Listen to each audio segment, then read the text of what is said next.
Welcome back, everyone. This is the podcast with no intro. The podcast and YouTube channel with no intro. That's what we are here. This is the Showing Up to Your Life podcast and YouTube channel. In all reality, yeah, we need an intro. We know that, but we also know that we're forgiving here and that it's really just about the content, right? So we're not so worried about intros, even though it would be nice, and we're working towards that. We are being patient, and we're being accepting, and we're being tolerant, and we're being forgiving for ourselves. And I am speaking for myself, yes. But really, everybody, welcome back. I'm so happy to be here with you today. My name is Art Burns, and yes, this is the Showing Up to Life podcast and YouTube channel where I try to help you to understand that there's a different way to live. Right, that most of us are living kind of, at the mercy of our own thoughts and our beliefs and our emotions. Right, as a teacher of mine once said, that prior to practicing mindfulness, it's like riding on a horse backwards through your life. Right, where you really have very little to say about where that horse is going to go, but once you learn these practices and once you do these practices in a very short period of time, relatively speaking, you get to turn around in that saddle and you get to grab the reins and you get to actually control, or at least somewhat control, how you move through this life, right? Now, yeah, you can't control what happens out there in your life. That nobody has control over, right? We don't know what's going to happen. I've talked about that here a lot, right? But what we can control is we can control how we ground ourselves into the present moment. We can control how we accept and how we accept what is arising in this present moment, how we let go of the expectations that we had for this present moment, let go of any judgment of this present moment.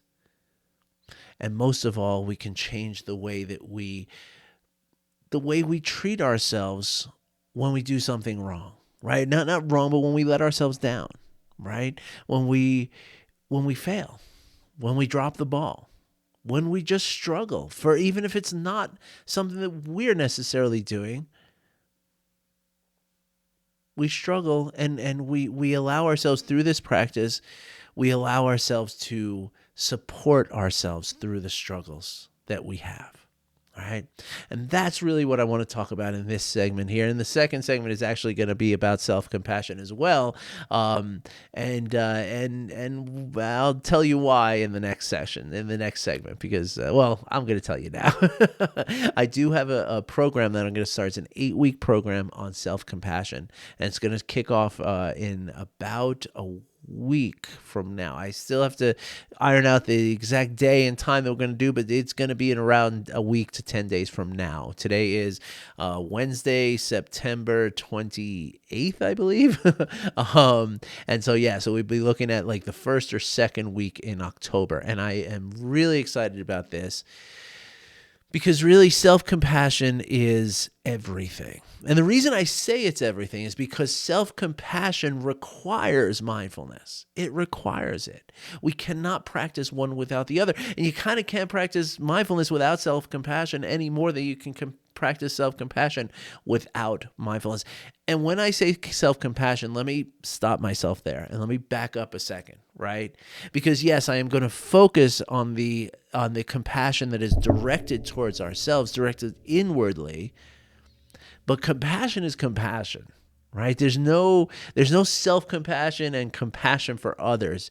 Again, you kind of can't do one without the other, right? I mean, we can, and that's the point of this practice here, but we can't fully do one without the other. Let's put it that way. And that's the point of this episode, this segment rather, not this practice, but this segment, right?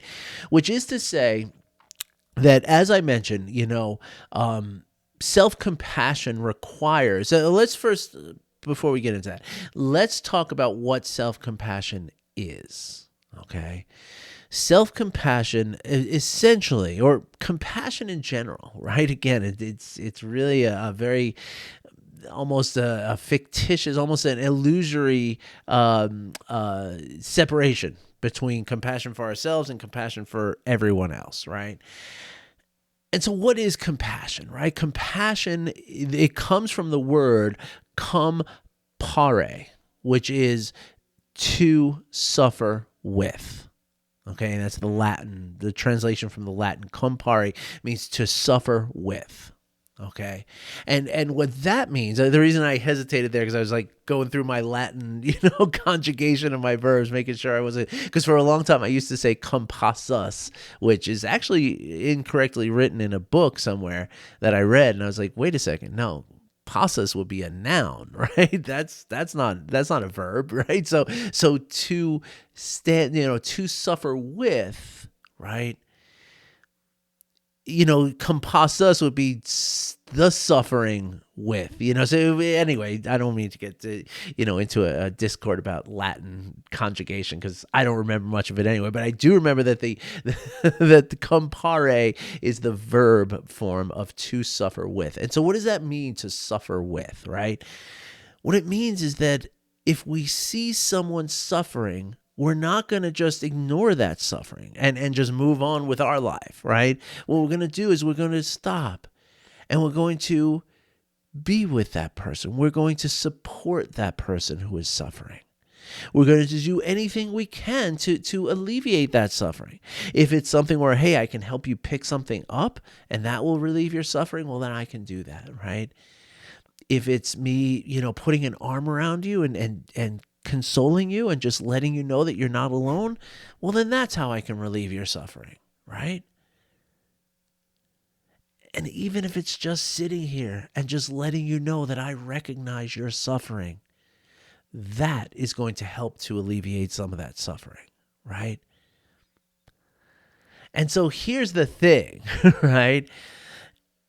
Why do we do that? Right. Well, for one thing, it's kind, right? It's hard not to do that because that's what we're wired for, right? When we see somebody suffering, our biological imperative moves us to try to help them, right? That's the simplest form of it, right?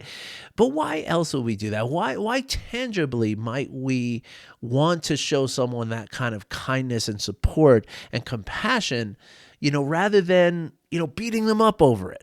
Right? Like if we see somebody who is struggling with something, right? Let's say you come across a friend or a family member in whatever circumstance, and they are clearly, completely dysregulated, or at least highly dysregulated, right? Maybe they're crying. Maybe they're just so angry they can't get their head straight. They're shaking with rage, or maybe they're feeling grief, or maybe they're feeling guilt, or maybe they're feeling shame, whatever that is, right? But you can clearly see that this person is going through a hard time, right? Now, we have a choice there, right? We could say, come on, get over it. You're just so dumb. Come on. It's your own fault anyway, so you have nobody else to blame. So why don't you just suck it up and get over it, right? or even to criticize them further on it, right? Whatever it is that they did to, oh, I'm so sad because, my girlfriend left me and I just feel like I'm not lovable. I feel like I could never be loved, right? In that moment, for me to say to that person, well, you really do talk a lot, and you could work on your hygiene a little bit, and gosh, I mean, it's really frustrating when you don't call people back, right?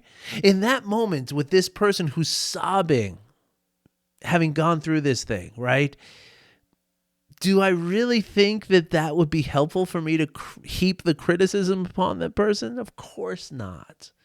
But why? Right? The reason why is important, right? The reason why is because we know, first of all, they're already down, right? Anything I say to them is not going to really do anything to them, right? They're already down on the ground crying here, so what point would there be, right? But number two, we also understand instinctively that to make this person feel worse than they already feel in this moment is not going to ultimately be not happy, but be helpful to them. It is ultimately going to be counterproductive to getting this person to learn and to heal and to grow through this experience that has gotten them so upset on whatever level, right? And that's something we instinctively know, right? And that's, bringing me back to my own childhood trauma, right? It was never it was because my mother was so dysregulated herself that she used to take out that rage on me, right? It wasn't that she wanted me to fail. It wasn't that she wanted me to do worse than I was doing. It's she couldn't help herself, right? And so if we are not in a place where we can't help ourselves and we just need to abuse somebody, and hopefully that's not the case, but in every case outside of that, then yes, we know instinctively that being cruel to this person, being harsh on them, being critical of them, overly critical or even accurately critical, is not going to help them. It's going to cause more suffering than what it's already causing. And it's going to get them stuck in probably a pattern, and it's all going to lead to some place that's not healthy and not happy for them. So we know that instinctively about other people. I think you know where this is going now. What about when it's ourselves? What about when we're the ones who are dysregulated so much because we're frightened, or we're upset, or we're sad, or we're grieving, or filled with shame, overwhelmed with anger? When it's us that's going through that, generally speaking, the tone of the self-talk is not very kind, is not very helpful, is actually probably very critical. In fact, we will tend to take two hands and really heap that self-criticism on us as much as we can, as quickly as we can, and harshly as we can. Now, part of this is because we've come to believe through various methods and various sources, we've come to believe that being hard on ourselves is somehow going to help us to overcome things in our lives. But why would that be true for ourselves but not true for this other person in our lives? That's what gets me, right? That's what I don't get. And I think most of us, because we're stuck in this sort of, we're thinking about stuff so much that we don't take the time to pause and examine, like, why would I treat somebody else differently from how I would treat myself, right? But folks, that's the thing, right? That's the thing, that when we're going through a hard time, just like if it was somebody else, the best thing we can do for ourselves, just like that other person, is to support ourselves. And what is support? Support is always delivered with kindness. It's always delivered with understanding, with acceptance, with, hey, look, it's okay. I know that you screwed up. I know you did something wrong here, but it's okay. I'm here to support you anyway. That's how we can talk to ourselves. And if we start talking to ourselves that way, that's when we find ourselves succeeding where we failed before. That's where we find ourselves losing some, anxiety and depression and stress. It's where we start letting go of perfectionism. It's where we start to, open ourselves up to other potentials, right? Like, kind of release this rigid egoic image that we have of ourselves and be open to, okay, well, what if I'm not this person that I thought I was all this time, or this person I've been trying to be all this time? What if I'm just me? What happens then? That can be a very scary question, or it can be a very invigorating question. It can be an inspiring question. The difference between those two, whether that question becomes inspiring or that question becomes terrifying, is how kind you are to yourself. That's it, folks. It's the name of the game.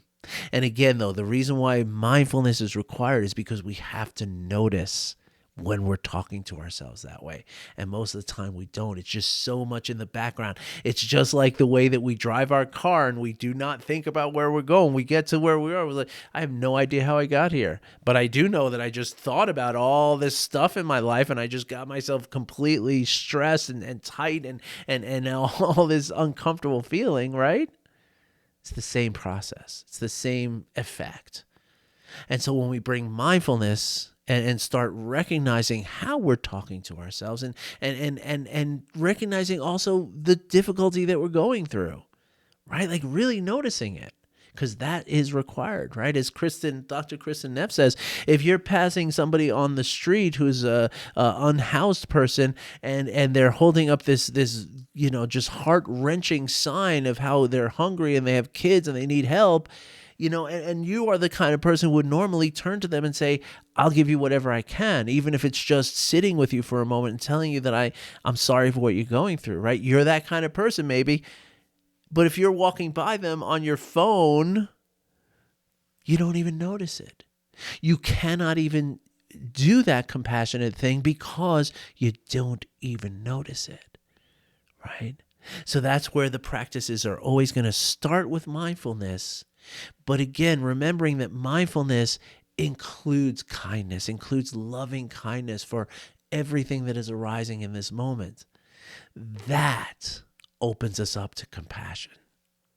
And that is very much what we're going to be talking about in a couple of weeks when we start this course. So I will be sure to tell you every day over the next couple of weeks about this course, give you plenty of opportunities to join, okay? But if you have any questions up front, fire away, okay? All right, everybody. Well, on to the next segment. We'll see you there. And it's going to also include self-compassion. You're welcome. All right, everybody, welcome back to segment number 2 of episode, I think we're at 591 today. This is exciting. We're closing in on 600 here already.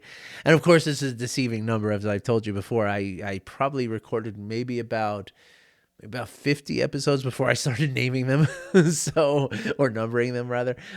So we're well above 600 as it is, but it's going to be official pretty soon, and that's exciting. I hope you share my excitement. So that'll happen sometime next week, right around the time that my self-compassion practice is coming out. So that should be the self-compassion program rather is coming out. So that should be fun.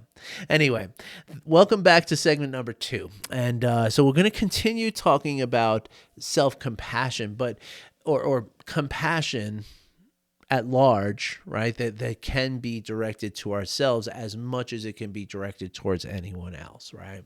And or the world around us, right? Not just people, but the world itself. We can have compassion for the world. We can have compassion for inanimate objects. I have a client who has this practice he just told me recently about, and this is the first time I'm mentioning it. And I'm going to start teaching this because it's a brilliant, beautiful practice that he came up with, right? He said, he posed it to me the other day. He said, does this pen like the way that I use it? That's a really important question. It's a really beautiful question to ask that really inspires some mindfulness, yes, but also compassion, right? Because I could throw the pen down, I could chew on it, I could whatever, I could use it to drum on my desk and stuff like that. But that's not what this pen is for. And that's not what this pen has wanted to be its whole life, right? It is a pen. It wants to be used as a pen. It wants to be respected and honored as a pen. Of course, we don't know if it has consciousness or anything like that. We don't know that, right? But the thing is that if I practice mindfulness to pay attention to how I'm treating the inanimate objects around me, and then I practice kindness and compassion for the inanimate objects around me, what do you think is going to happen? Do you have any guess? I'm going to let you know what's going to happen. What's going to happen is that you're going to start being more kind and more compassionate and more aware of everything, not just the pen. Not just the little Lego toy that I keep on my desk to remind me of my son, that his little fingers made this.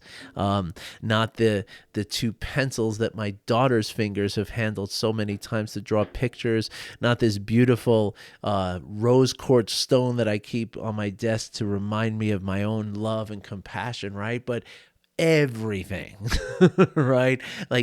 This plant, this cough drop that's on my desk, right? My phone, my wallet, even, money. We can have compassion for money.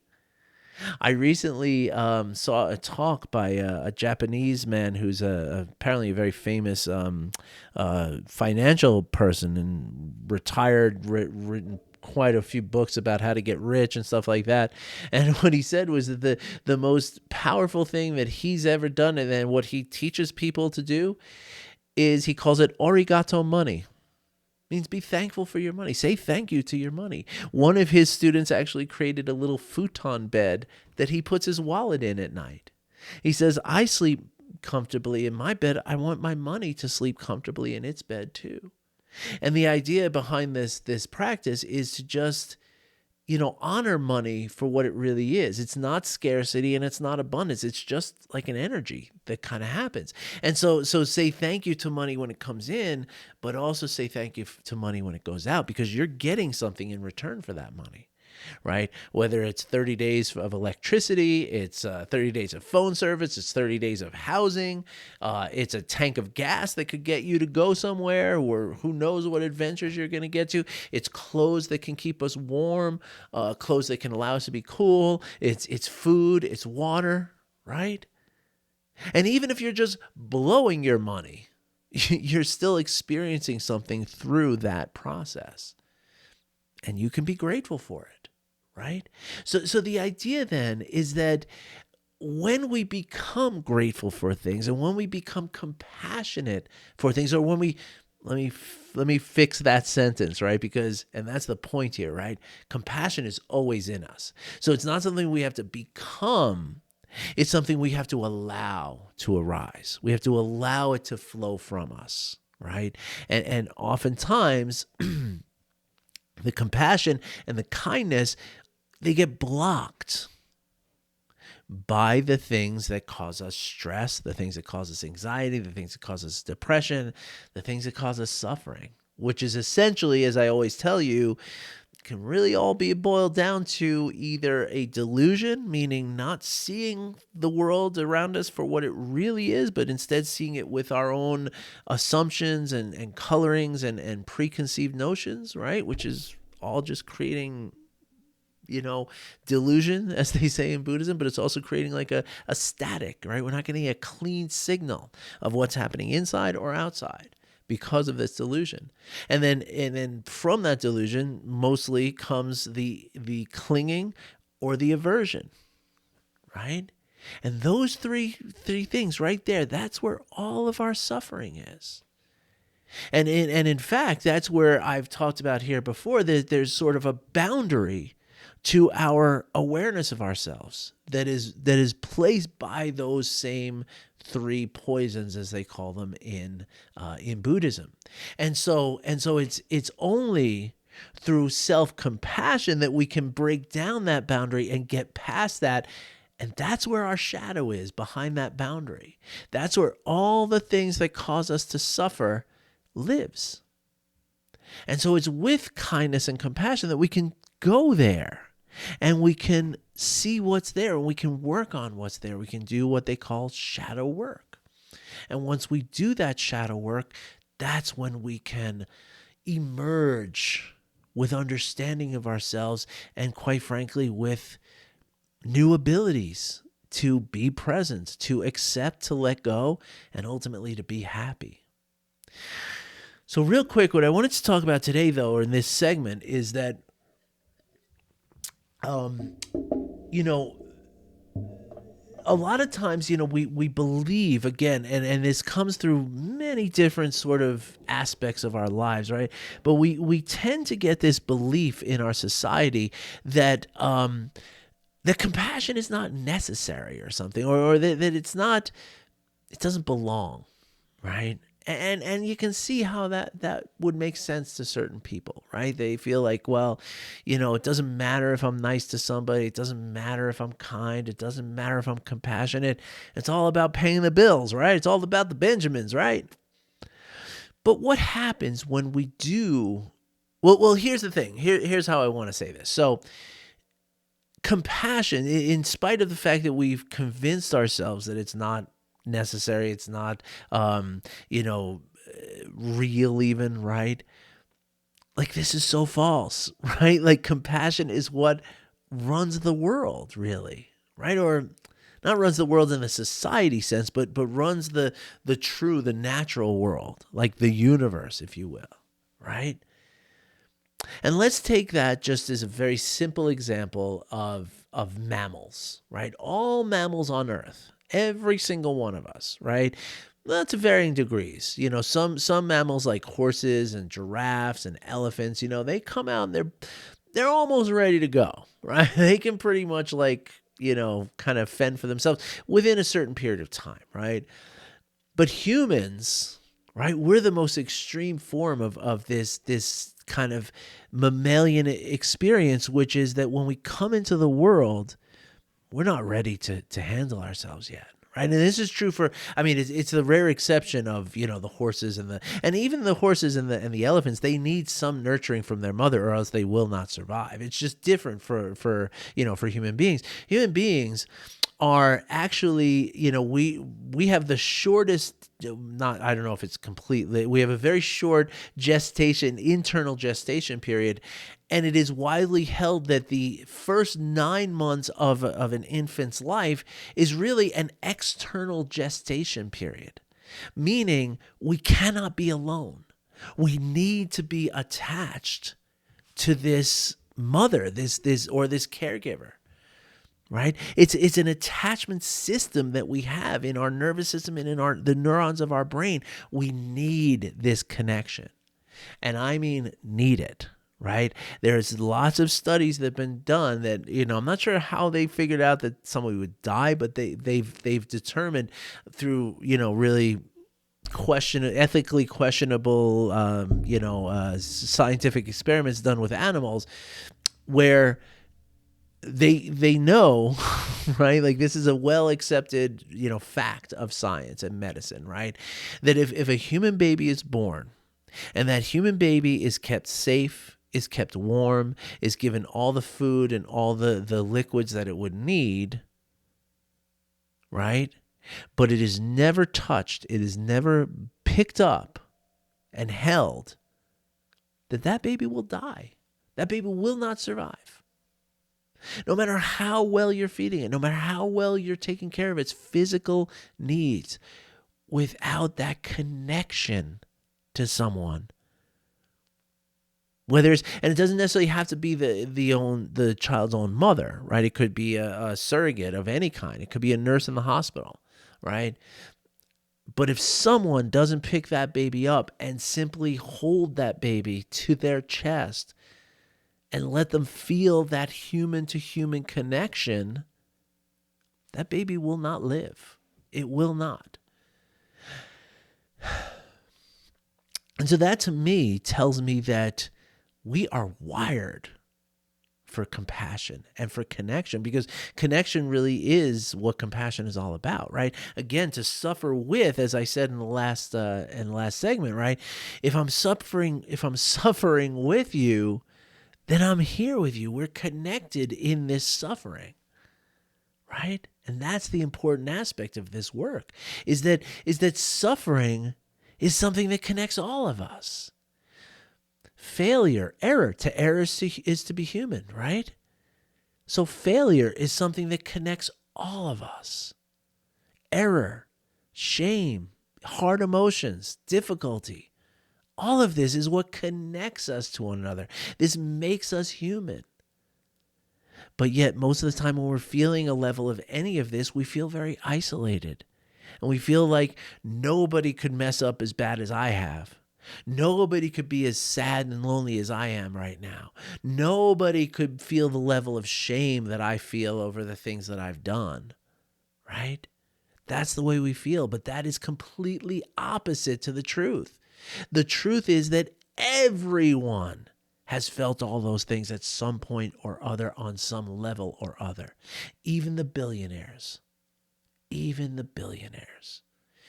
It's part of the human experience. And so it's embracing this concept that the human experience includes all of this, right? And in that embracing, right, now we can see that, you know what, we all need help out here, right? As Ram Dass said, We're all just walking each other home, right? And that's what this life is all about, right? It's not, and look, I mean, I could tell you my own story, which I have. There was a time in my life where I made a lot of money, and and it seemed to me that the more money I made, the less happy I was, and this is also reflected in my parents. I can see that very plainly. Like my parents, my father did very well in his life financially. He, never really lacked for anything as soon as he was an adult through various fortunate experiences. Not rich, rich, rich, but comfortable, right? But his whole life was about the money. And if you're making your life about money, well, then there's not much room for compassion there, right? Because money is not compassionate, right? And when you make your life about money, we tend to get into the greed, which is the clinging, right? Which again, that's breaking connection. That's hindering, hampering, inhibiting connection. And in that inhibiting connection, that's where suffering is. Right. So that's why the more money you have, in a lot of cases, the greater the suffering. And that is unless you use your money in your compassion, right? By giving a lot of it away. Those are the only rich people who you see are happy, honestly, are the people who are willing to give it basically all away. And that's not to say like a billionaire who says, "Oh, I can't even spend my money, and so I'm giving it away to charity," and then they actually make money on their charity, charitable donations with tax breaks and all that kind of stuff, right? Like, like they become richer through it, right? Like that's not what we're talking about, right? We're talking about really giving of yourself, right? Because that's what we're wired to do, right? When a mother gives birth to a child in the human race, there's a biological drive to care for that child, to selflessly care for that child. That includes fathers too. And any of you who have been through this know that waking up at 2:00 in the morning because your baby is hungry or crying, you just do it. You don't tell the baby, "Oh, I got work tomorrow, kid. Sorry, you're going to have to deal with this." We don't do that. And the reason why we don't do that is because we are wired for the compassion. And so in a lot of ways, as I was saying a minute ago, right, it's when we can, it's when we forget about that wired and we start acting in greed and conquest and aggression. That's when we're losing touch with what we really are. And so when we practice compassion, kindness, gratitude, that's when we sink back into our natural state. We're fulfilling the prophecy of what we're supposed to be. And once we do that, we become aligned. And then that's when amazing success comes, right? That's when you never have any money problems anymore, right? And that goes back to the arigato money, right? It's all about being the emotionally uplifting thing is where the success is going to come from. And there's almost nothing more emotionally uplifting than compassion. All right, everybody. Hope you enjoyed this. I know we went a couple minutes over today. I hope you don't mind. I wish you well, and I'll let you know more about this compassion course as it materializes. But yeah, right around probably the second week of October. The second week of October is when we'll start everything off. All right. I wish you well, and I'll be back in tomorrow. Take care, everybody.